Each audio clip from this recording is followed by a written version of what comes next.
Having workers' compensation coverage is an integral part of every employer's best business practices. Whether in mandatory states or in opt-out states like Texas and Oklahoma, business owners across the United States desire to limit their employees' experience with work-related injuries or illnesses in the pursuit of the free flow of capital and labor. That's why having workers' compensation coverage, whether through regular insurance, self-insurance, or through participation in a multi-employer group pursuant to a collective bargaining agreement, is the wise, legal, and ethical thing to do. It used to be traditionally that in order to obtain such workers' compensation coverage, a business owner had to go through an insurance company or state fund, so that the transfer of the risk of loss was passed from the policyholder to the risk-bearing insurer. Larger companies were also afforded the opportunity to self-insure, but who wants to hold 100% of the risk of loss? But soon after the Employee Retirement Security Act, also known as ERISA, became the federal law of the land in 1974, did you know that there's another way of securing the workers' compensation coverage a company needs at below market rate costs from expensive insurance premiums so an employer can actually afford it, and without assuming all the risk of loss? In fact, this option is so unique and so legal that it's making many heads turn and others spin. And yet the legal formula is not that hard to understand. When a labor organization and an employer together, pursuant to a bona fide collective bargaining agreement, establish, offer, and maintain an ERISA-based employee welfare benefit plan for the purpose of exclusively providing to its union members and their beneficiaries such benefits as health care for medical, surgical, and hospital care, or benefits in the event of sickness or accidents, whether on or off the job, as is in the case of workers' compensation, and provided that such workers' compensation benefit is not established and maintained solely for the purpose of complying with applicable workers' compensation laws, but rather jointly offered as a more robust coverage as part of a multi-benefit plan menu, then that workers' compensation coverage, while not an insurance product offered to the public, becomes a federally protected and rightful employee benefit to the union member. In fact, federal law in these cases preempts any state involvement in the union employer-sponsored offering of such benefit. Let's break this down. When a labor organization and an employer together, the legal tax-exempt structure of a labor organization is approved by the Department of Treasury under the Internal Revenue Code 501c5. Also known as labor unions, these organizations are composed of workers who come together to maintain and grow their interests in hours, wages, working conditions, and benefits.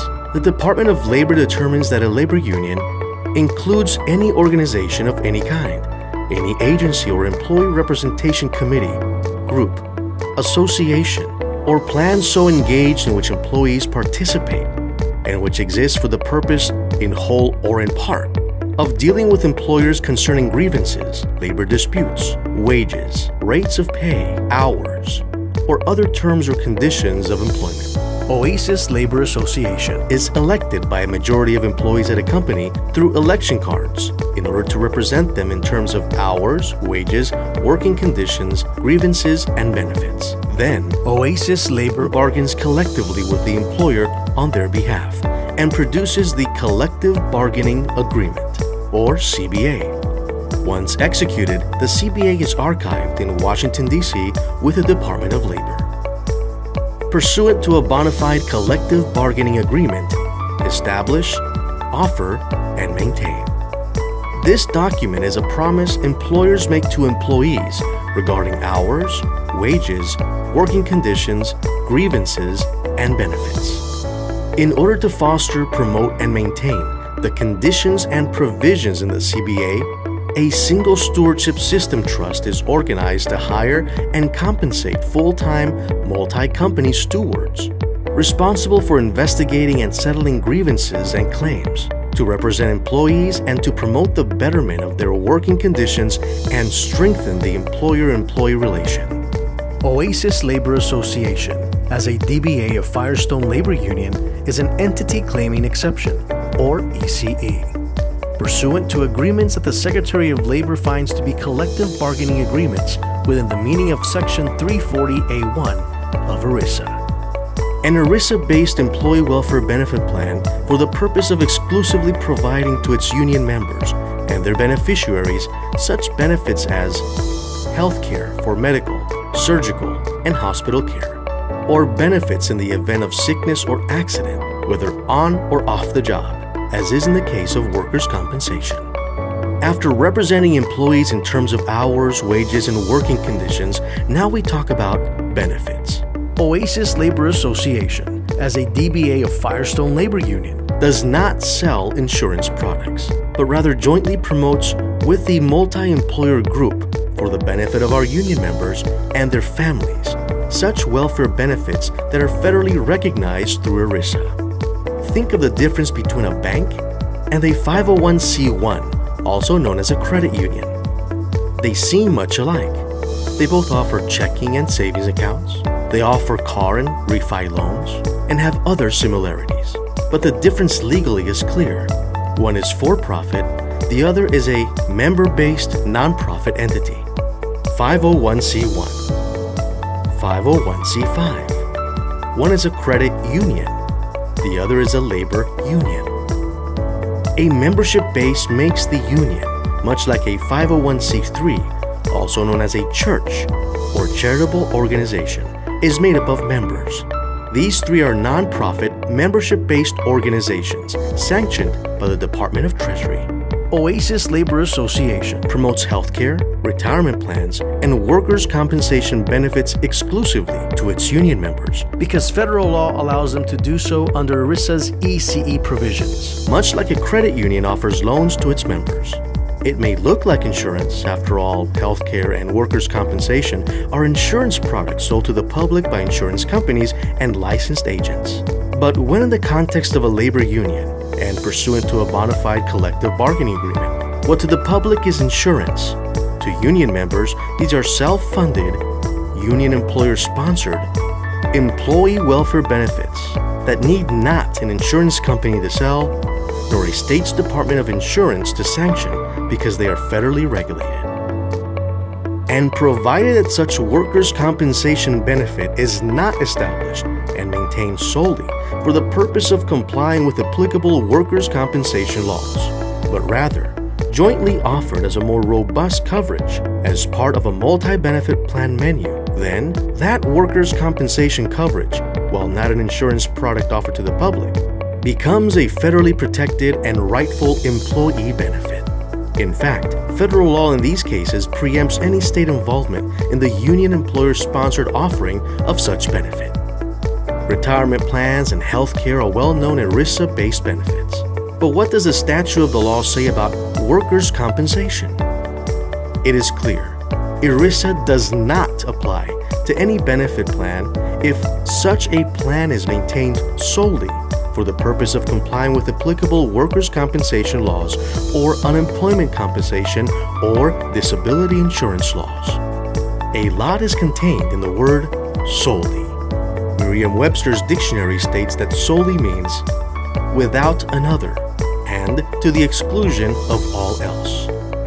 That is, ERISA excludes any standalone benefit plan that covers employees for workplace injuries or illnesses if such a plan is union employer maintained without establishing, offering, and maintaining simultaneously other ERISA-governed benefits such as health care or retirement as part of a multi-benefit plan, meaning if such alternative plan is established just for complying with local workers' compensation or disability laws, then it would be entirely excluded from being an ERISA-governed plan.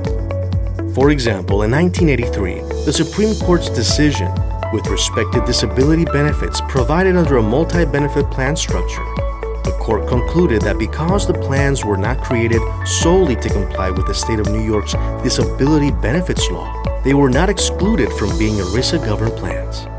So, if an employee welfare benefit plan is not clearly and exactly excluded from ERISA, then any state law relating to the plan is preempted.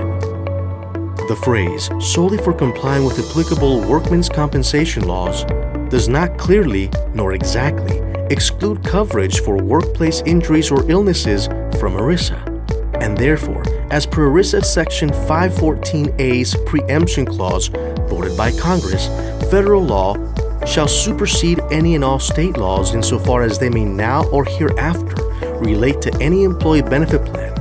Additionally, when state laws meet a self-funded employee welfare benefit plan, the Supreme Court construed the Deemer Clause, which essentially limits state insurance laws from operating on union employer self-funded benefit plans.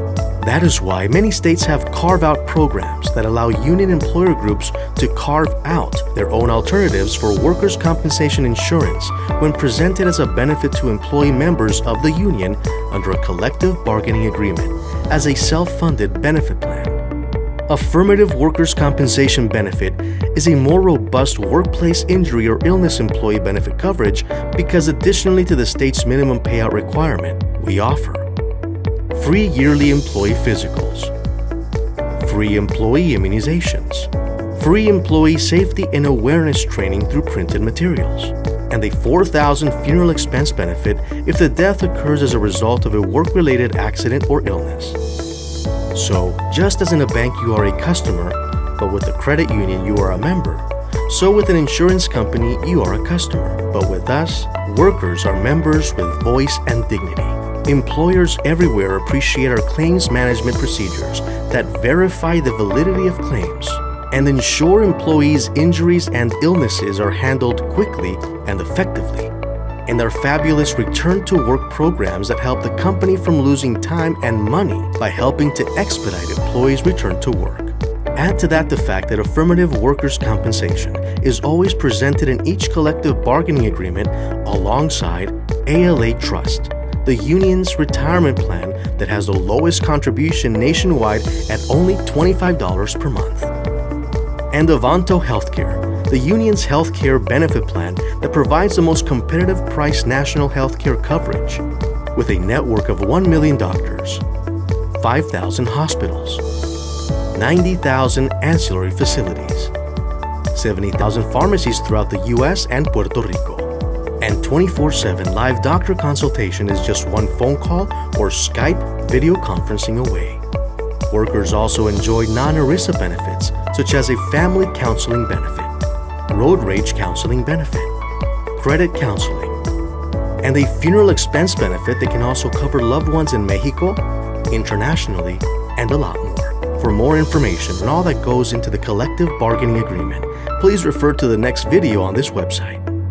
We welcome all workers in all industries to join Oasis Labor Association and begin to enjoy the affirmative workplace coverage and other benefits that membership in our union can provide for you and your family, including also significant discounts on dining, cinemas, travel, vacations, and a lot more. For more information, visit oasislaborassociation.org and affirmativewc.com. Affirmative Workers' Compensation Benefit.